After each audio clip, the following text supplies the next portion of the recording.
నమస్తే అండి.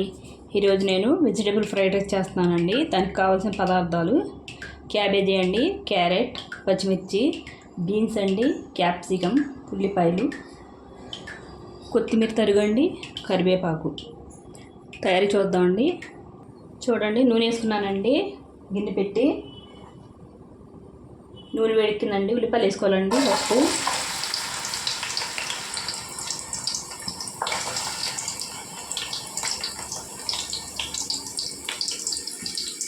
కొద్దిగా వేగనివ్వాలండి.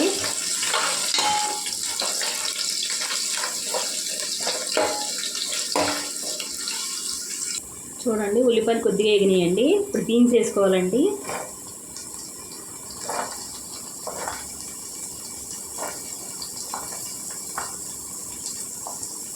క్యాబేజీ కూడా వేసేసుకోవాలండి.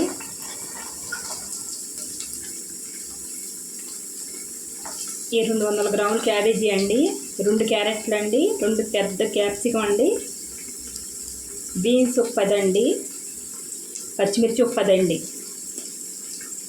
నేను 700 గ్రాములు బియ్యం తీసుకున్నానండి. దానికి కొలత అండి. అంటే వెజిటేబుల్స్ పెట్టుకుంటే బాగుంటుందని ఎక్కువ వేస్తున్నానండి నేను. ఇది వేసుకోవాలండి. కొద్దిగా ఉప్పు వేసి వేసుకోవాలండి. ఇప్పుడు ఉప్పు వేస్తానండి. ఇప్పుడు నేను ఆల్రెడీ అన్నంలో ఉప్పు వేసి ఉండానండి. ఈ కూరగాయలు సరిపడా వేసుకోవాలండి.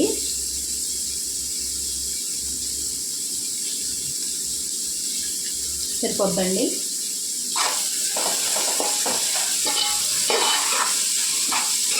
వేసుకోవాలండి. కొద్దిగా కరివేపాకు వేసుకోవాలండి. కరివేపాకు ఎక్కువ వేసుకుంటే బాగుంటుందండి.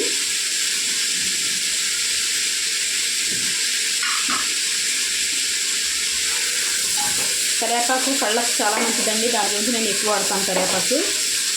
మీకు ఇష్టంటే వేసుకోండి, లేకపోతే కొద్దిగా వేసుకోండి.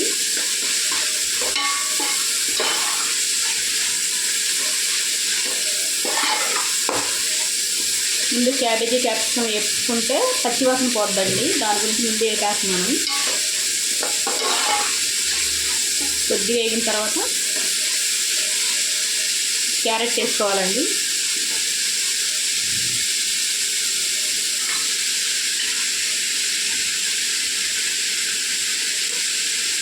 క్యాప్సికమ్ అండి, పచ్చిమిర్చి అండి,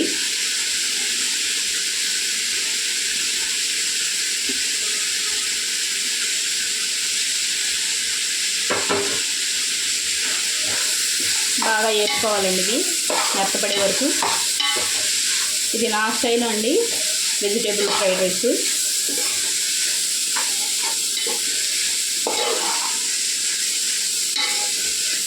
ఇవన్నీ మగ్గనివ్వాలండి. మగ్గిన తర్వాత చూద్దామండి. చూడండి, కొద్దిగా వేగినాయండి. ఇప్పుడు అల్లం వెల్లుల్లి పేస్ట్ వేసుకోవాలండి, 2 స్పూన్లు అండి.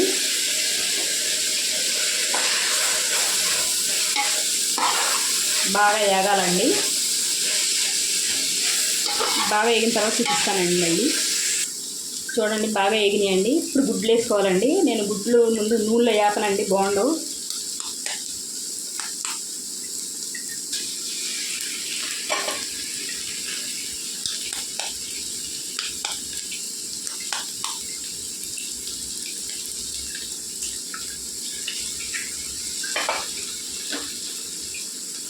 నేను 2 వేసానండి గుడ్లు.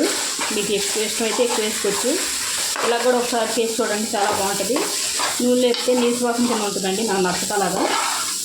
ఇది నా స్టైల్ అండి. ఇలా చాలా టేస్టీగా ఉంటుందండి. కూరగాయల్లో ఉడికితే గుడ్డు. వేగిన తర్వాత చూద్దామండి. చూడండి, గుడ్డు ఎగిపోయిందండి. అనిపిస్తుందండి. కూరగాయలకు కూడా అంటుకొని ఉంటుంది. చాలా టేస్టీగా ఉంటుందండి. బయట కన్నా చాలా టేస్టీగా ఉంటుందండి ఇలా చేసుకుంటే. మనం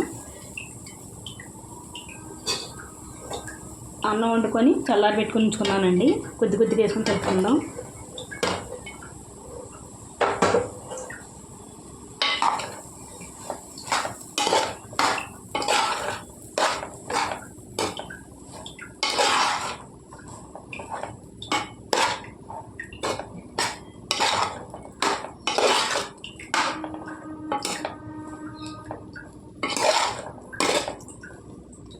కలుపుకొని చూద్దామండి. చూడండి కలిపేసానండి. ఇప్పుడు కొద్దిగా కొత్తిమీర వేసుకోవాలండి.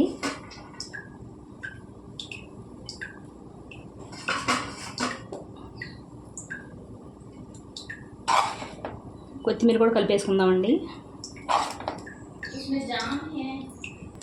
చూడండి ఫ్రైడ్ రైస్ తయారైపోయిందండి. చాలా టేస్టీగా ఉంటుందండి. ఒకసారి మీరు ట్రై చేయండి. దీంట్లోకి నేను బోన్లెస్ గ్రేవీ కర్రీ చేశానండి చికెన్ తోటి. అది వీడియో పెడతానండి. 2 చూడండి. మీరు ట్రై చేసుకోండి. నచ్చితే లైక్, షేర్, సబ్స్క్రైబ్ చేసుకోండి.